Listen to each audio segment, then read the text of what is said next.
Bonjour à tous, on se retrouve aujourd'hui pour une nouvelle vidéo consacrée au minimalisme, mais plus particulièrement comment réorganiser sa vie, que ce soit numériquement, financièrement, au niveau de sa consommation. C'est pas forcément ranger sa maison, bon, ça je pense que j'y reviendrai peut-être un peu plus tard, mais là aujourd'hui j'avais envie de me concentrer sur mettre de la beauté dans sa vie et augmenter une capacité d'émerveillement qu'on a étant enfant et qui peut parfois vraiment diminuer avec le temps parce qu'on est moins sollicité pour ça, on est moins attiré vers ça et on se trouve dans ce fameux tunnel dont je parle sans arrêt depuis le début. Voilà, je pense que c'est important de retrouver une capacité d'émerveillement en se focalisant sur des choses qui ne sont plus naturelles aujourd'hui, à mon sens. Je parle de minimalisme, mais c'est beaucoup plus profond que ça pour moi. C'est réorganiser sa vie, améliorer le confort de sa vie. Alors je ne parle pas forcément du stress au travail parce que ce sont des facteurs extérieurs en fait au bien-être interne, on va dire. Et c'est vrai que beaucoup de personnes, malheureusement, moi la première, ça a été beaucoup mon cas, ça l'est encore parfois, on a tendance à chercher à l'extérieur de quoi améliorer son bien-être intérieur. Alors je sais que ça fait un peu chimérique comme ça, ce sont des grandes phrases, mais il n'empêche que je trouve que plus on va aller vers des choses positives, plus on va mettre consciemment fin à des petits rituels journaliers, quotidiens, toxiques, plus on va permettre à notre cerveau de déstresser, en tout cas de ne pas ajouter de stress supplémentaire à la vie qu'on mène déjà, et on va mettre du beau dans sa vie. Et mettre du beau dans sa vie, pour moi, c'est mettre du calme, mettre de jolies images, mettre de la musique, et je vais approfondir un peu plus ces sujets-là, mais c'est se couper de choses qui vous font du mal inconsciemment. Voilà, donc ça après, je sais que c'est très personnel, chacun a sa mesure de ce qui est toxique. La première notion que je voulais aborder ici, c'est la notion de calme numérique. J'ai été utilisatrice des réseaux sociaux pendant longtemps, je crois que j'y suis depuis 2017, 2016-2017. J'ai vraiment été très très active entre 2019 et 2022, je dirais, sur Instagram principalement. J'ai essayé de me mettre à TikTok, mais j'ai vraiment pas eu feeling avec cette application. Je suis aussi sur Facebook pour des raisons professionnelles, mais je suis pas, je l'utilise pas au quotidien. Je dirais qu'aujourd'hui, je suis beaucoup plus sur Instagram et sur YouTube. Et voilà, j'ai commencé à faire le choix de réduire justement les réseaux sociaux il y a peu parce que, je vous en ai déjà parlé, j'ai développé un amour-haine avec Instagram. Je développe un intérêt croissant pour YouTube parce que je trouve que même si sur Instagram c'est aussi le cas, mais on peut découvrir plus facilement des personnes internationales en fonction des sujets qui nous intéressent et ça me permet de découvrir d'autres façons de penser un peu plus approfondies que des reels qui durent 1 minute 50, 2 minutes. Voilà. Donc le calme numérique pour moi, c'est quoi? C'est ne pas être esclave de son téléphone. Alors c'est un voyage que j'ai toujours en cours aujourd'hui parce que c'est extrêmement difficile puisque le téléphone regroupe tout ce dont nous avons besoin, que ce soit la météo, quand on a une question à poser à Google, quand on a ses mails, ses comptes, ses réseaux sociaux, sa famille, tout passe par le téléphone portable aujourd'hui, en tout cas majoritairement. Des personnes ont même mis leur carte bleue sur le téléphone, donc on ne sort même plus le portefeuille, le sac à main, on a cette carte de fidélité dessus, on a toute sa vie, ses photos, et voilà, donc c'est très difficile aujourd'hui de se passer d'un téléphone portable. Mais il y a des astuces pour moi que j'ai mises en place qui m'ont permis de devenir un peu moins addict, en tout cas de mettre en off et de mettre en pause des choses qui me rendaient addict et qui me forçaient en fait à prendre mon téléphone et qui me sollicitaient pour que je me lève, prenne mon téléphone et le regarde. Donc la première chose que je dirais, c'est découvrir le mode concentration. C'est quelque chose que j'ai découvert l'année dernière, donc vraiment, moi j'ai découvert ça très très tard. J'ai découvert en fait pour le travail tout simplement. Donc vous pouvez moduler ce mode de concentration en fonction de vos besoins. Vous pouvez laisser des personnes avec un accès prioritaire si vous voulez que cette personne puisse vous joindre à n'importe quel moment. Moi ça a été mon cas, j'ai mis 1 ou 2 personnes et c'est tout. Et puis bah, vous n'avez pas d'appel, vous n'avez pas de SMS, vous n'avez pas de notification, vous n'avez rien du tout. Le temps d'enlever ce mode de concentration. Vous avez le mode sommeil, mode concentration, etc. Je pense que, alors moi je parle sur iPhone, mais je pense que sur Android vous devez avoir la même chose. Donc ça c'est vraiment le tout petit tips que je peux vous donner, de moduler ça selon vos besoins, et après vous pouvez le mettre beaucoup plus facilement en place. La deuxième chose que j'ai mise en place, et heureusement que je l'ai fait parce que je pense que c'était hyper anxiogène pour moi, c'est mettre en off toutes les notifications tout le temps. En fait, c'est jour et nuit, voilà, ça ne dépend pas de mon mode de concentration de mon téléphone. J'ai désactivé les notifications WhatsApp, Instagram, Facebook, YouTube aussi, j'ai laissé ça en off. Parce que moi je trouve que ça a complètement dégénéré entre guillemets, hein, quand on peut mettre une story et qu'on like la story, on a une notification pour ça. Quand on envoie un message et que la personne, un message privé et que la personne juste like le message, on a un cœur, il n'y a pas de réponse, mais on a une notification pour ça. Et à un moment donné, quand on est très présent sur les réseaux sociaux, c'est non-stop, non-stop, non-stop. Et en fait, les messages s'accumulent, en plus pour même pas des réponses, mais pour des likes, ce que je fais aussi. Hein. Mais pour moi, ça ne nécessite pas forcément de notification. Facebook, c'est pareil.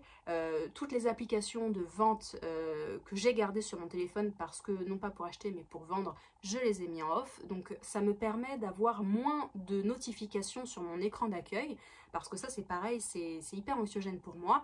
Moi, j'aime bien recevoir quelque chose et le traiter immédiatement. Et ce qui fait que bah, je décolle jamais de mon téléphone. Et quand je suis en train de faire autre chose, je suis sans cesse dérangée par ça. Voilà, donc, voilà, il y a des personnes que ça ne dérange pas du tout. Je connais des personnes qui ont 150 notifications, qui ne vont même pas les enlever de leur écran d'accueil. Moi, ça me rend totalement anxieuse. Donc, c'est tout... Enlevez les notifications si c'est quelque chose qui vous stresse et qui vous force, entre guillemets, à aller gérer cette notification. J'ai essayé de gérer le stockage de mon téléphone parce que j'ai un téléphone, j'ai la chance d'avoir un téléphone avec un stockage assez important. Mon téléphone a, je crois, 5 ans maintenant. J'ai pas le stockage le plus énorme, mais enfin, pour ce que j'en fais, honnêtement, j'ai pas besoin de plus. Je suis pas une photographe professionnelle, j'ai pas besoin voilà, d'énormément de choses. En plus, j'ai un cloud, donc je vois pas forcément l'intérêt d'avoir un espace de stockage sur mon téléphone, plus un cloud, et de ne jamais gérer le stockage de mon téléphone. Je me suis aperçue en suivant certaines personnes sur YouTube que moi je suis hyper admirative quand quelqu'un dit bah voilà en 2023 j'ai pris 12 photos. Je me dis ouais, je pense que j'en serais jamais capable, mais néanmoins ça m'a fait réfléchir et je me suis dit combien de photos je garde qui sont inutiles dans mon téléphone, et on se l'avoue, hein, on n'a jamais la motivation de remonter dans sa galerie de photos et de faire un tri. Et du coup, je me suis mis une petite règle quand j'ai du temps. Chaque fin de mois, je retourne dans les photos du mois. Et honnêtement, j'en enlève la moitié parce que bah, déjà, elles sont transférées automatiquement dans mon cloud, donc j'ai pas besoin de les avoir en double. Généralement, bah, je garde quoi? Les photos de mes animaux, certains selfies, et encore c'est très narcissique, des photos de bons moments, et de plus en plus, quand je passe des bons moments, je prends moins de photos. En tout cas, je les partage plus, forcément, parce que ça... J'ai vraiment aussi développé cette notion de l'intime, et autant je partage parfois parce qu'il y a une date importante pour moi et que je veux sensibiliser les gens sur certaines choses, autant quand j'en suis dans le moment, je prends des photos pour moi, pour me souvenir, mais je vais pas tout de suite aller les poster parce que bah, je suis plus avec la personne avec laquelle je suis en fait. C'est ça, j'ai vu que ça s'appelait, ça portait un nom, le phénomène de prendre des photos et de poster tout de suite alors qu'on est en train de vivre le moment.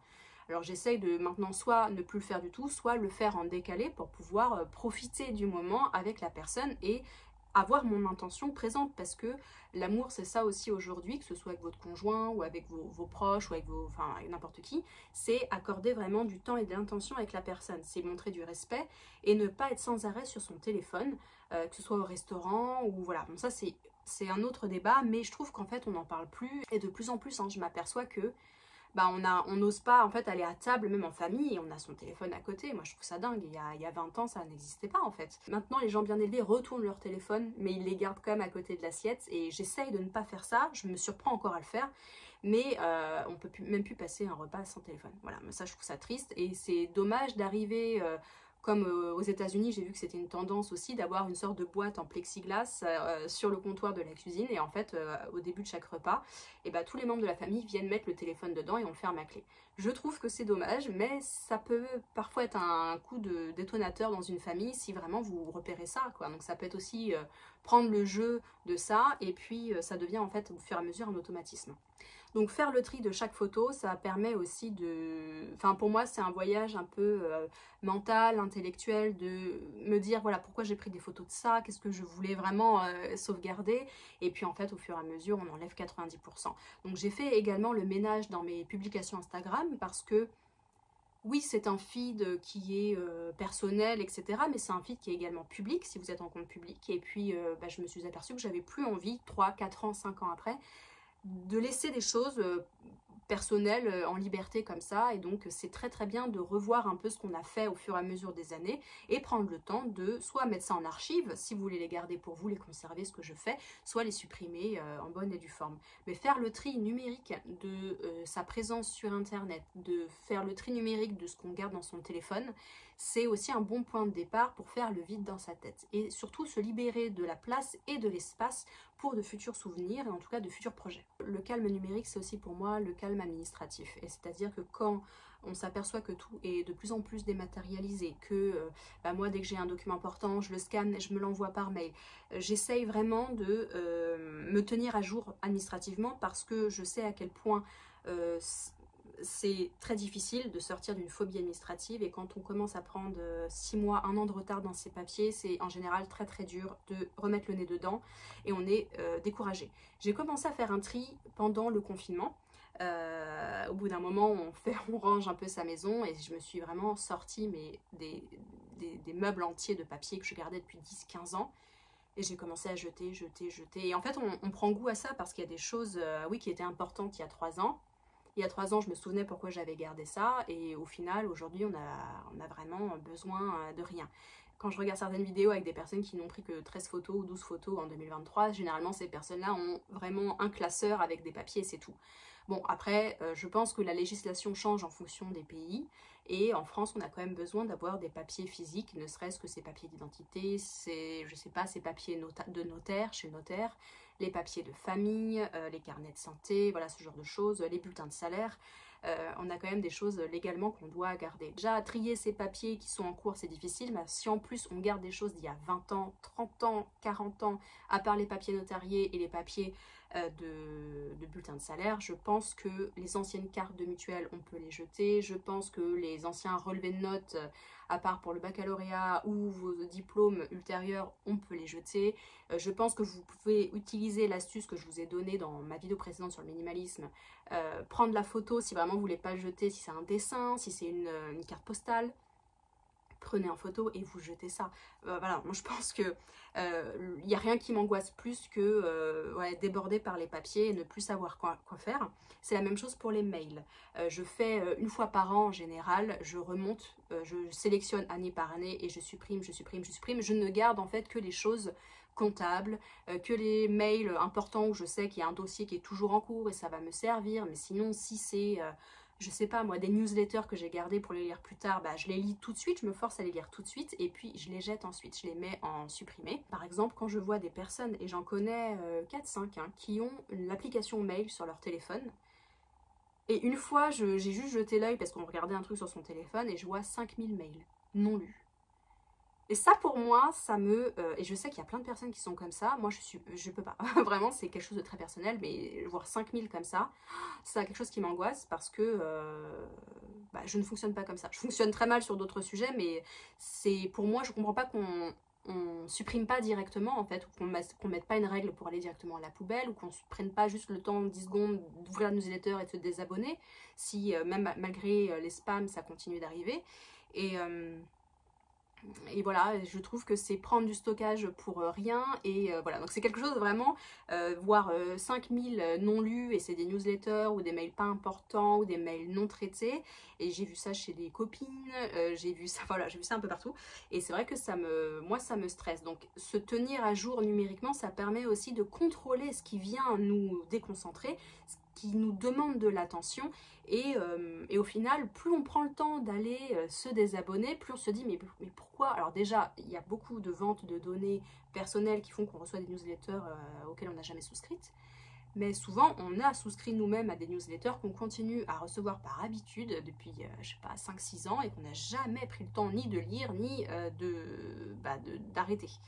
Donc ça, c'est un autre conseil, c'est faites le tour des newsletters que vous continuez à recevoir et prenez juste 10 secondes de votre vie pour aller vous désabonner. Moins on est sollicité, moins on a l'envie d'aller voir par ennui les promotions, les offres en cours, les soldes, les ventes privées, et les Black Friday, et les Black Monday, et machin truc et bidule. Et voilà, moi j'ai vraiment commencé à me désabonner, mais en masse, de tous les newsletters. Je continue à en recevoir certaines parce que ce sont soit des personnes de l'influence que je suis et je reçois de temps en temps une newsletter, mais je reçois très peu de choses, ou alors des newsletters qui sont mensuelles, par exemple, pour ne pas avoir l'impression d'être sans cesse sollicitée. Je reçois une newsletter très intéressante financière qui s'appelle Prends l'oseille, il me semble. C'est une newsletter qui vise à vulgariser en fait certaines notions financières sur les impôts, sur les placements, sur n'importe quoi, mais pour éduquer principalement, en tout cas pour la gente féminine, à acquérir une indépendance financière et en tout cas s'y intéresser. Alors ça s'adresse à tout le monde, mais c'est très intéressant. En plus, elle est gratuite si ça vous intéresse. Je vous mettrai le nom en bas, voilà, si ça vous intéresse. Résiliez les newsletters que vous continuez de recevoir pour minimiser les entrées chez vous, parce que ce n'est pas parce que ça ne rentre pas chez vous physiquement dans votre foyer que numériquement, ce n'est pas la même chose. Moi, j'associe ça, voilà, ça rentre chez moi, ça rentre dans mon espace, ça rentre dans mon téléphone, et à un moment donné, je fais barrage, parce que c'est ce que je vous disais dans une autre vidéo, on cherche constamment à attirer notre attention sur quelque chose en général de consommation. Donc si c'est des newsletters pour vous éduquer, pour la culture générale, pour les derniers documentaires qui seraient susceptibles de vous intéresser, si c'est pour vous apporter du positif et vous élever, vous tirez vers le haut, ça bien sûr, mais généralement on va pas se mentir, moi la première, on est tout abonné à des newsletters de consommation, et ça c'est de moins en moins intéressant, je trouve, parce que ça ne laisse aussi pas la place à l'imagination de ce que je voudrais moi porter, moi acheter, et finalement, est-ce que j'ai vraiment envie de ça, ou est-ce que c'est la récurrence visuelle de cet objet qui crée l'envie? Ça c'est un autre sujet, mais ça joue aussi, je trouve, dans le fait de se désabonner des newsletters avisés de consommation. Avant-dernier conseil que je pourrais donner ici, c'est aussi en relation avec le mode concentration du téléphone, c'est mettre un temps d'écran. C'est pareil, c'est quelque chose que j'ai découvert très récemment. Vous bidouillez, vous regardez dans vos réglages comment ça fonctionne. Je pense que c'est différent d'iOS à Android, mais vous pouvez vous mettre une règle de 1 heure par jour sur les réseaux sociaux, ou alors sur les applications shopping, ou alors sur ce qui vous déconcentre au quotidien, et les choses pour lesquelles vous avez pris conscience et vous voulez changer quelque chose, vous mettez un chrono, et au bout d'1 heure d'utilisation, alors c'est soit 1 heure non-stop où vous êtes à scroller sur votre téléphone, soit c'est 5 minutes toute la journée, et puis au bout d'un moment ça se bloque, voilà. Et quand ça se bloque, et vous devez vraiment appuyer plusieurs fois pour, et ça vous fait culpabiliser en plus de vous dire, est-ce que vous voulez vraiment consulter cette application, ou est-ce qu'on la laisse en veille jusqu'à demain? Je trouve que c'est très violent à mettre en place je trouve que ça permet de prendre conscience qu'on a vraiment une addiction, ou qu'on a vraiment des rituels qui concernent le téléphone. Et c'est vrai que, franchement, c'est pas évident. On va pas se mentir, c'est pas évident du jour au lendemain de se mettre un temps d'écran, et voilà. Et du coup, on se sent désœuvré. Oui, mais j'avais une question à poser à Google, machin. En fait, on est complètement dépendant du téléphone. Donc, c'est très difficile de changer ce mécanisme, mais en mettant des règles légères et de plus en plus strictes, finalement, il faut prendre l'habitude. Enfin, quelque chose qui m'a beaucoup apporté dernièrement, quand j'ai traversé des périodes de grande souffrance psychique, c'est arrêter justement d'aller consulter les sites d'information, surtout les sites d'information qui sont très généralistes et qui sont très catastrophiques et pas forcément hyper précis, et qui vont entretenir en fait la haine, la violence, et qui vont mettre en avant les plus horribles choses qui se passent dans le monde. Alors je ne dis pas de faire l'autruche et de ne pas se renseigner, parce qu'il faut un minimum pour moi se tenir informé de la situation et s'éduquer au quotidien. Il ne s'agit pas de faire abstraction de tout ça, il s'agit de maîtriser ce qu'on a envie de voir et d'apprendre. Je pense que quand on traverse des périodes très difficiles, on a tendance à aller nous-mêmes de plus en plus vers des choses négatives. Ça, pour moi, allez consulter les sites d'information un peu, voilà, vous voyez très bien ce que je veux dire, qui vont entretenir ces flammes-là.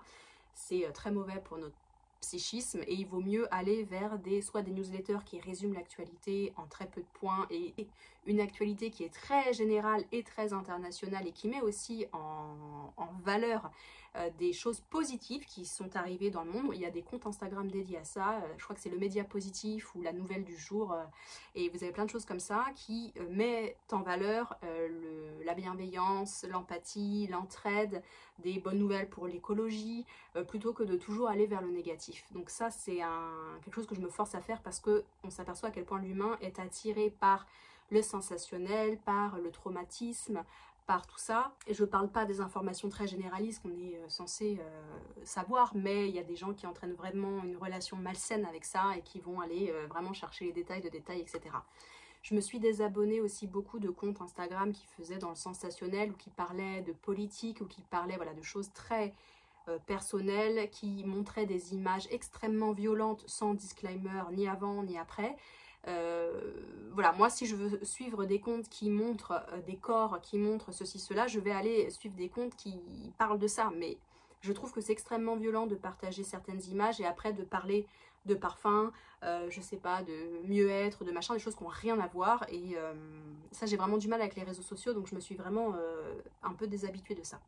J'ai arrêté aussi de scroller trop, je ne vais plus voir les choses qui me sont recommandées sur Instagram parce que bah voilà, on a ce geste de scroller. Je trouve que TikTok est quelque chose qui me stresse beaucoup visuellement, c'est des musiques qui sont très fortes, qui sont très rythmées, qui sont parfois très... voilà, c'est pas forcément mes goûts musicaux non plus.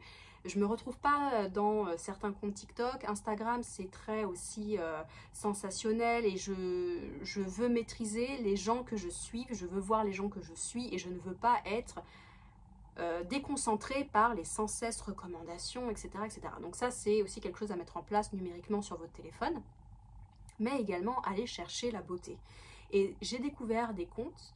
Je suis allée sur YouTube principalement et je me suis abonnée à des chaînes alors qui peuvent paraître totalement loufoques pour certains d'entre nous. J'avoue que j'ai été surprise au début, mais alors ce sont des chaînes, j'ai des chaînes japonaises, je suis des chaînes japonaises, des chaînes coréennes, des chaînes suédoises et américaines. Je vais vous mettre les liens en dessous si ça vous intéresse. J'ai moi beaucoup aimé la tendance japonaise de se filmer, pas à ne rien faire, mais à vivre des vies humbles, des vies simples, des vies de personnes qui sont majoritairement seules et qui prennent plaisir juste à être dans l'instant, à profiter de leur intérieur, à ranger leur intérieur, à prendre soin d'eux. Ils ne sont pas justement dans le m'as-tu vu, et je suis aussi une chaîne coréenne, c'est une chaîne qui est tenue par un couple de fermiers et qui bah, voilà, filment au jour le jour leur quotidien dans leur ferme, leur plantation, leur préparation de repas. Ce sont des vidéos extrêmement douces, extrêmement lentes. Et moi, dans mon chaos intérieur, j'ai eu besoin en fait de m'associer à ça. Et quand j'avais le besoin de regarder des écrans, et bah, c'est vers ça que je me tournais. Et c'est vrai que ça m'a beaucoup accompagnée ces 2 dernières années parce que ça m'apaise énormément. Et je suis également une chaîne suédoise d'une jeune femme qui s'appelle Jenna Linton, et qui se filme en fait au quotidien également, mais plus dans la campagne suédoise avec le temps, les températures qui sont très différentes de chez nous. Et ce sont des vidéos qui sont dédiées à la beauté, voilà, à la beauté de la nature, à la beauté de la vie simple que nous peinons à mener aujourd'hui et dans laquelle nous nous ennuyons de plus en plus malgré le confort que nous avons. Et ça m'a vraiment aidé à être dans l'instant, à chérir ce que je possède, à chérir les instants que je vis. Et voilà, donc si c'est quelque chose qui vous intéresse, je sais que ça ne va pas correspondre à tout le monde, mais je vais vous mettre le détail des chaînes en dessous. Et je vous invite à aller voir parce que même si on ne parle ni suédois, ni coréen, ni japonais, ça permet de s'évader d'une autre manière. Et si vous avez vraiment besoin de passer du temps sur l'écran, autant aller regarder ça parce que ça ne va pas vous surstimuler. Ça va pas vous créer de l'angoisse, ça va pas vous, voilà, vous déconcentrer plus que ça, et surtout ça va, j'espère, vous donner envie de cuisiner pour vous, de les imiter, de prendre soin de ma maison. C'est vrai que ça m'a beaucoup inspiré, ça m'a tiré vers le haut, et aujourd'hui les choses qui nous tirent vers le haut, elles deviennent de plus en plus perdu au milieu de tout ça et on a besoin de ça pour moi aujourd'hui. Donc dans le calme numérique, il y a mettre de la beauté et aller chercher la beauté, aller chercher du calme, de la douceur, de la bienveillance et du respect de la nature. Ça pour moi c'est fondamental si vous traversez une période très compliquée. Il n'y a pas que la vue qui compte, il y a aussi l'audio. Donc je vous invite également à aller découvrir des groupes, des artistes musicaux vers lesquels vous ne seriez pas allé et qui serait susceptible de vous apporter également de la beauté auditive parce que au-delà d'aller dans des concerts et de ressentir les vibrations d'un orchestre, on a vraiment besoin de se concentrer. Alors si c'est pas la musique classique, ça peut être autre chose. Par exemple, moi j'ai découvert il y a 2 ans les frères Gutiérrez, les Hermanos Gutiérrez, que j'adore personnellement. C'est aussi particulier, ce sont 2 guitaristes. Voilà, vous avez plein de... Je vous laisse aller découvrir de vous-même si vous préférez de la musique indépendante, de la musique folk. Moi j'aime beaucoup la musique un peu pop folk nordique parce que c'est très calme, c'est très... Voilà, ça va très bien avec les vidéos de YouTube que je vous conseille. Et voilà, donc chercher la beauté, ce serait limite mon seul conseil parce que ça va avec cette notion de minimalisme. Et un jour, je parlerai de la nature aussi parce que quand on est en dépersonnalisation, quand on est en dissociation, quand on est dans le déni et dans la souffrance, on a besoin de se ressentir et de se ressentir et de se recentrer. Et il n'y a que la nature, pour moi, qui fait que on se sent vivant. C'est un autre sujet de vidéo, en tout cas j'espère que ça vous a plu. N'hésitez pas à me donner aussi vos astuces pour un calme numérique réussi et confortable. Et puis on se dit à bientôt pour une prochaine vidéo. Ciao!